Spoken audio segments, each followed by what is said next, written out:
If you're tired of the standard business and marketing fundamentals, frameworks, and funnels, you need a little mischief.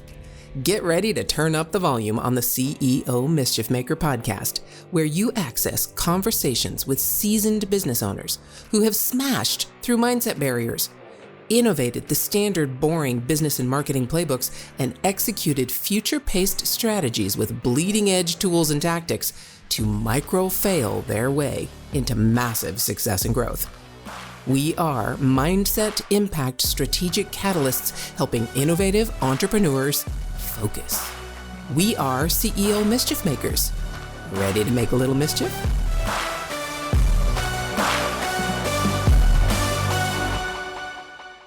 Hey, CEO Mischief Makers, MKJ here, and I got a question for you.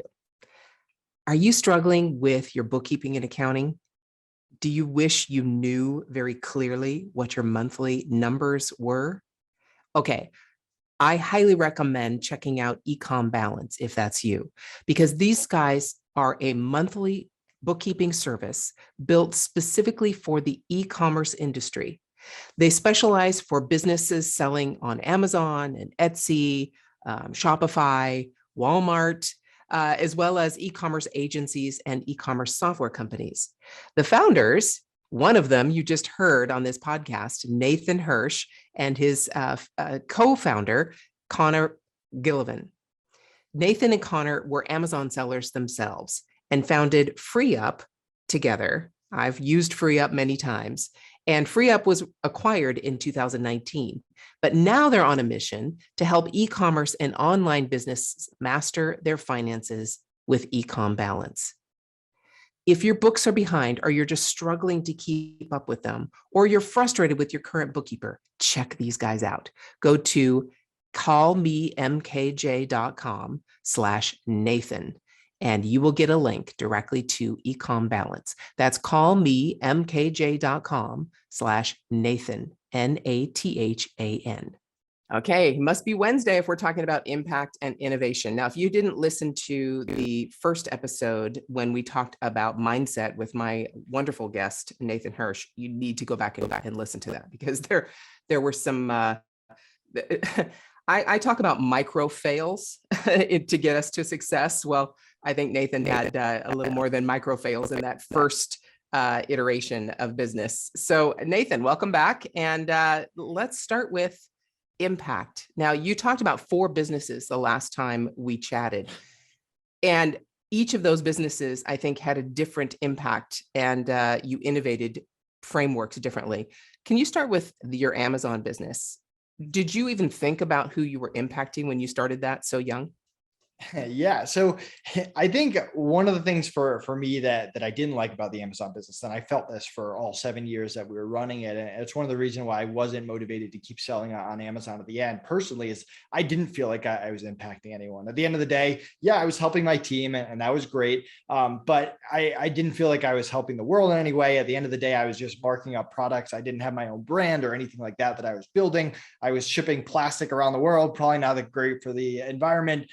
And it was just adding money to the business bank account and my bank account. And throughout that time, we actually talked a lot about how, as we scale and as we build up capital, how we could help the world and help other people. But we never really found a great way to do that through Amazon. So that's one of the reasons that FreeUp was so exciting. When we finally had the idea for the FreeUp marketplace, we built our site and we had our minimum viable product for our software, and we started connecting VAs and freelancers to different e-commerce sellers. All of a sudden, it was great because we were helping a lot of people. We had our internal team, obviously, but also all these freelancers on the platform. A lot of them we were able to help get very high paying jobs, more than they were able to get on other platforms or in their own country. But then all of a sudden we're helping these clients. You got to remember, this is back in 2015, 2016. A lot of people were starting to ride that Amazon wave where they were able to quit their 9-to-5 job. They were able to grow an Amazon business. And I was able to provide people that really helped them scale, whether it was PPC experts or listing experts, and their sales would go up and their business would grow. And a lot of them I saw grow their business and exit during their FreeUp years and change their life and change their family life. And all the reviews, and sometimes I would even go back and just check out the reviews, both from freelancers and clients of people we were really able to impact. That was awesome. That was the most fun that I had, just because outsource school is a little bit more like if a product and we're not really involved in their business, like they take that and apply it. But with FreeUp, we get to a little bit more knowledge of how they're using VAs and freelancers to grow, and Ecom Balance is just new. And I'm hoping to make that kind of same impact with Ecom Balance. But that was a big switch and something that was super motivating for 4 years of FreeUp that we didn't feel it very much during the Amazon business, outside of the excitement of just being an entrepreneur for the first time during the first few years. Yeah, that's so amazing. And so now I know with Ecom Balance, I can feel it from you. You're obviously a very energetic human being, but I can also feel it from you that you're taking it in the direction that you and Connor had already taken, which is allowing people to understand their financials so that if they want to exit, they can.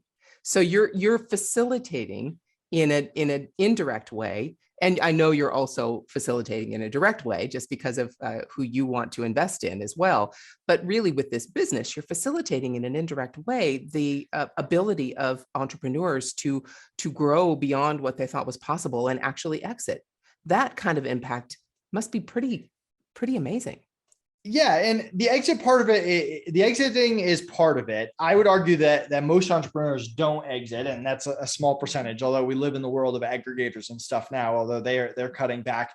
To me, it's more about being able to make good decisions every single month. The way that we've run bookkeeping in all of our businesses is the month ends within 10 to 15 days. We get income statement, balance sheet, cash flow. My business partner and I review it together, and then we make decisions based on what the numbers and trends are actually telling us, rather than the gut and our instincts. We look at the real numbers. And to me, that's a game changer. That's what entrepreneurs should be doing. That's what serious entrepreneurs do. And it blows my mind a lot of times how many entrepreneurs are not doing that and are just flying by the seat of their pants. And if you're able to make good decisions based on what the numbers are telling you, that's how you scale your business. That's how you change your life. That's how you're able to take more money out and provide for your family. Now, there's some added bonuses as well, like tax time is less stressful because your books are always caught up and clean. You can get investments or funding if that's a direction you want to go. I personally never gone in that direction, but I know plenty of great entrepreneurs that did and have had way more success than I have. And then exiting your business, which is a tough personal decision that was very hard for us and ended up working out, but it at least gives you that opportunity if you want in the future, because if you don't have clean books, then it's not even an option because no one's going to buy your business if the bookkeeping isn't there. So that's kind of how I look at it. Yeah, I agree 100%. And that's really amazing, that kind of an impact, because I agree with you. There are many entrepreneurs, two things, many entrepreneurs that I've known basically run away from, and that's legal stuff and accounting stuff. And that's not the fun, sexy stuff. That's not the stuff they're really excited about. And it's absolutely vital that you don't run away from those things, because those things could be major failures if you don't handle them quickly. I've got my own stories. I know you have too. They're things you don't want to shy away from. So now let's talk about innovation. So especially starting with the Amazon business, that was something that I know Amazon put forth a particular plan for people to be able to sell on their platform. How did you take that and innovate it, make it your own? And I know, right, with drop shipping, that wasn't, you didn't necessarily build your own brand, so you didn't innovate that way. But then taking that into, talk about that for a minute, but then take that into FreeUp and how there's lots of recruiting businesses, lots of businesses that are matching services for employees. But how did you make that your own? Because you really made that your own. You really cared about your employees, and you cared about your contractors that were on your platform, and you really helped them and help them with learning, help them with understanding how to build basically like their own businesses as a freelancer, right? Yeah, so let's go to the Amazon business. So it started off with I had textbooks my freshman year of college that were very expensive, and this company called like Buyback Books or something. That's probably not right, but something like that came to my dorm, and their whole thing was we'll buy your textbook back at the end of the semester, and they were offering me pennies on the dollar, and I didn't sell them my books, and I said, you know what, I'm going to try to sell these myself. So I went online and I found some different places to sell books, and I got more money, and all of a sudden I started offering that to other college kids because I knew the best websites. I bought a little scanner, and I was able to just pocket a little bit of a difference and give people more money than the other bookstores that were going around trying to sell books. Well, one of the companies I came across was Amazon, and they ended up having the best pricing. And I learned that I could sell it back to Amazon, or I could list it on Amazon and maybe wait a little longer to sell it, but make more money. And so before I knew it, I'm buying all these books. My car trunk is full of books. My dorm room is filling up with books. And I end up getting a cease and desist letter from my college, Quinnipiac University, telling me to stop competing with the school bookstore and to knock it off. And at the time, like I said before, in the other episode, my parents were both teachers. So getting kicked out of college was not a very good option. So I started to back down and tried to explore. I had this Amazon account. I already set it up. It was already attached to my bank account. A lot of this was new, like this hadn't existed really before. And I was like, all right, like there's obviously customers on Amazon buying these books. What else can I buy to sell on Amazon? So a buddy of mine had introduced me to this website, slickdeals.net, which is still a website for different deals online. And every day I would just browse and see if I could find something to buy, and I would get it shipped to me, and I would sell it on Amazon, and I would ship it. And that just took a ton of time, a ton of energy. And I wasn't really making enough money to make it worth it. So one day I had this idea, and I remember talking to my friend Tyler, who had introduced me to Slick Deals, being like, what if I just get the person I'm buying it from to ship it directly to my customer? And I list it on Amazon, even though I don't have it in stock, and I just make the difference. Like, I don't know if that'll work, but it's at least worth trying out. I didn't even know it was called drop shipping until years later when someone told me the name, but I started experimenting with different things on Slick Deals and drop shipping from whoever the vendor was on Slick Deals to the customer on Amazon. Now, as I was doing this, I started to learn different products, what had margins. No one asked for refunds. It's funny, if the first few people had asked for refunds or whatever, I probably would have just shut down the whole operation and tried something else. And I started to learn that people would pay a lot for baby products and toys. They were also small. They were easy to ship. Returns were easy. And there were not very many issues. People would also send them as gifts so that the person who was actually receiving the toy wouldn't really be the person who ordered it. So I started just doubling down on toys and baby products and started finding different retailers to drop ship from. A lot of these retailers, if they weren't like the Walmarts of the world that were huge, if they were smaller retailers, I would reach out to them and form an actual partnership. Like we had a partnership with this company called Yard Inflatables, who was a retailer. They were buying wholesale, and then I would just drop ship on top of that. Then as we got bigger and we had actually grown this business to doing millions of dollars a year, we started to go around the retailers and try to build relationships directly with the manufacturers. And we had a situation where we had 200 manufacturers who had my credit card on file, and we had like 5 different credit cards.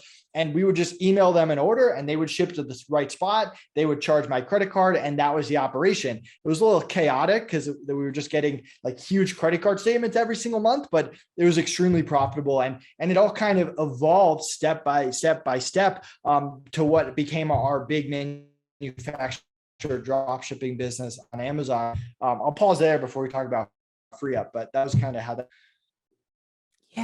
Yeah. And that that whole process, going step by step, all you did was see an opportunity, see how something was being done, and see how you could either do it better, faster, cheaper, more profitable, right? I mean, that's basic. Does that pretty much sum it up? Yeah, it's a lot of throwing stuff against the wall. I mean, at the end of the day, that's what entrepreneurship is. There's that luck and factor that we talked about in the other episode. But then when you see opportunities or you have ideas, test it out. If you're constantly testing ideas, most likely you're going to come across something. I mean, there's so many ways to make money online. Yeah. What I try to avoid is someone like buying a course on necessarily someone else's way to make money. And there's plenty of good ones out there, and there's plenty of success stories of someone who learned Amazon from someone else. That's just never been my mentality in business. I like to try stuff out, ideas that I've had, and see if I can get something to work that's different than what everyone else is doing. Yeah. And that's basically your mode of operation. That's what I call micro failure to success, right? Little failures along the way, testing things, throwing something. Yeah, I think this will work. And then what you do is you strengthen that muscle. You strengthen that ability to decide what probably is going to work because you have an experience in those micro commitments, those micro decisions. You are the epitome of that. Instead of just someone going and taking a course on how to sell on Amazon, you've been able to figure that out on your own. And you could, I'm sure, create a course on how to sell on Amazon, or at least when you were doing it. But instead, you've created a course that helps people hire people, which I think is so much more, it's so much more effective and impactful. So now take it through to Free Up. Yeah. So during the Amazon business was great. We sold about $25 million. Our peak was about $5 to $6 million a year. But we saw the writing on the wall. Amazon was starting to it was starting to crack down on drop shipping. Competitors were popping up. Like there were way more competitors when we started. There was like 1 or 2 people on every listing. Now there were starting to be 10, 20, 30 people on every listing or more. Like our margins were getting squeezed. We could still run the business, but Amazon was making so many changes that instead of like coming up with ideas and growing the business, we just found ourselves going in circles, adjusting to what everyone else in Amazon was doing, which wasn't that much fun to be honest. So I mentioned we had all these VAs and freelancers, and a lot of them were seasonal because we were selling toys and baby products, which are incredibly seasonal. You sell a lot towards Christmas and the holidays. So we had people that were great, that we had trained, that were reliable, or that had skills that we had found and we didn't train them. But we started offering them to other Amazon sellers. I started to network with other Amazon sellers in the community. During the first few years of the Amazon business, I was very secretive. I thought I had discovered gold and I didn't want to share with anyone else. Again, I was a young entrepreneur, so my whole mentality on entrepreneurship has evolved since then. But I started to network and learn from other people and share my ideas, and started to lease out these different VAs and freelancers with the agreement that, hey, you'd pay me, I'd pay them, I'd take my cut. And I would, if any issues came up, I'd resolve them quickly, no questions asked. I'd get you a refund, replacement, credit, whatever it was, and just have immaculate customer service. So people had a good experience. And that became an idea for Free Up. We spent a lot of time brainstorming the idea. The concept was free up your time. And we couldn't get the domain Free Up with 2 E's. It was owned by Verizon. So we bought it with 3 E's. And we said the third E stood for e-commerce. So this was exciting for us because it was our first opportunity to own our own brand, own our own website. Before, we were just selling on Amazon and they would bring the customers and no one knew what our name was. We changed the name 5 times over 5 years or 6 years, and the name didn't matter. Here, the name mattered, the brand mattered. We needed a website. We needed lead magnets. We needed to market, and we had to learn SEO, and we had customers and billing and all the stuff that we had to handle that Amazon would no longer handle. So we started off very small, just providing VAs and freelancers to Amazon sellers.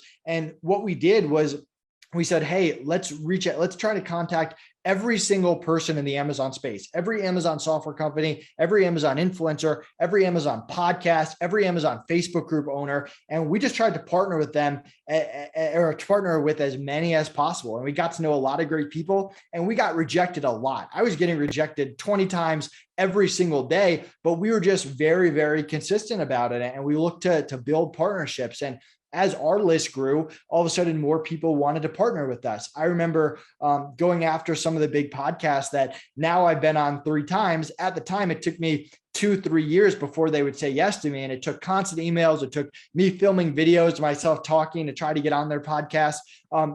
But our goal was to just partner with everyone in the space. And I remember people telling me that there were a lot of clicks in Amazon, and we were the only people that were able to navigate all these clicks and not piss people off, because we were the only people really offering good VAs, good freelancers, high level of customer service, we wouldn't screw anyone over. Like if someone had a bad experience, they would just get a refund from us. So as these influencers and group owners and podcast hosts started to hear feedback, all that feedback was good, which opened up other opportunities. So again, we kind of started small, eventually opened up the services that we were offering, started to market to agencies and software companies and stuff in terms of offering services. Shopify, we started off Amazon, but eventually started offering services to Shopify sellers. But again, started small and kind of built up and learned marketing and SEO along the way. Yeah. And I was one of your early customers. I don't remember how I found you, but it was one of the first times I wanted to hire someone. And I was a recruiter in a previous life. So I know how to interview people. I know how to find good talent. And I know how to train. But I found you, and I remember there was some kind of a customer service issue that I had, some kind of a billing issue, or I had a question about billing or something. And when I contacted the company, you were the one that responded. And so I know that was early in the time, because I'm sure then you had, other VAs later as you grew. But I mean, that was really incredible that you were able to, I think one of the things that I admire in you the most is your tenacity. You are just going to go after something, and you are going to do it the best you can, find the best way, figure out the best formula and do it. You don't necessarily take someone else's formula and apply it. You innovate your own. Even if you're going to reinvent the wheel, it doesn't matter. You want to do it in the way that you think works and the way that you think impacts people most. Does that accurately define you? Yeah, it's funny. So I've never had a real job, but I did have a bunch of internships. I worked at Firestone, which was great for customer service. I learned a ton about how to treat people well and how to make sure customers leave your store happy and how to respond quickly to people and stuff like that. And I worked at Aaron's, which is kind of like a rent-a-center, where I learned sales. So those are really the only two like hard life skills I learned in the corporate or real world. And I really just doubled down and applied those to FreeUp. So when people would contact us, we'd respond quickly. If there was an issue, we wouldn't spend lots of time going back and forth. We would just propose different solutions and let the customer decide which solution they wanted. And we really wanted to have that reputation that if anything went wrong, we would just fix it. And we were very focused on the customer experience, but also the freelancer experience. Like, there were times where the client was wrong and we had to eat money on both sides. And we wanted to make sure that the VAs and the freelancers felt like we had their back, just like the clients felt like we had their back. Yeah. Yeah. That's really the fine line you've got to walk, the tightrope you've got to walk when you're in the recruiting industry or in the employment industry. So now it sounds like instead of innovating someone else's framework, you have with each of your businesses innovated your own. So now take it into e-com balance. How have you taken all the frameworks that you developed in the other three businesses before this one and really applied it to e-com balance and be able to build the business that you've built so far? Yeah. So with each business, we learned something. So with Amazon, we had no idea how to hire people, right? We made a lot of bad hires up front. We hired college kids who weren't reliable. Eventually we created a very good hiring process that worked. And not only how to interview them, but how to set expectations, how to manage them, how to handle issues that came up. And it's the same stuff we teach at Outsource School. But when we started FreeUp, we were able to apply that both for recruiting freelancers for the platform and vetting them, but also our internal team. Our internal team for FreeUp was great, but we didn't know marketing. We didn't know SEO. We didn't know going on podcasts or even public speaking. I had never done that before. So we learned all of that. And now that we start Econ Balance, we have that framework for hiring. We were able to hire a great team. I would put our bookkeepers against anyone out there. And we have a really great system for managing them and giving them feedback. And we know SEO, we know marketing, we know how to build a good partner program. So in the first 6 months of Econ Balance, we have 200 partners in the e-commerce and online space. That took us years to create at FreeUp. And we know how to run it. We know how to make it efficient and easy for our partners. We have a good baseline for SEO and putting content out. Not that we're perfect and we can't improve, but we at least have that framework to hit the ground running. And now it's about learning bookkeeping, because although we have some basis, we've done bookkeeping on all of our own businesses and we had a good process for it. working with bookkeepers is a whole nother animal. And there's a lot of bookkeeping that we've learned over 6 months. And we hired a great financial controller in Shelia, who's running the bookkeeping team. And we've learned a lot from her. It's also our first real experience hiring a US team. We have a hybrid of a team in the US and in the Philippines. In FreeUp, we were running an 8-figure business with no US employees, just 30 full-time people in the Philippines. I'm not talking about the thousands of freelancers on the platform, but our internal team. So this is kind of a new thing for us. So for every business, you kind of take what you've learned from your past business, hopefully apply it a lot faster with a lot less failures, and also add in what you don't know in order to learn that as quickly as possible. Okay, hold on. If your mindset was shifted, you were inspired to innovate, and you were spurred into action, don't just move on with your day. Focus, my friend, and take a few minutes to visit CEOmischiefmaker.com to learn more about the value that was shared with you today. Please act now and create some CEO mischief of your own.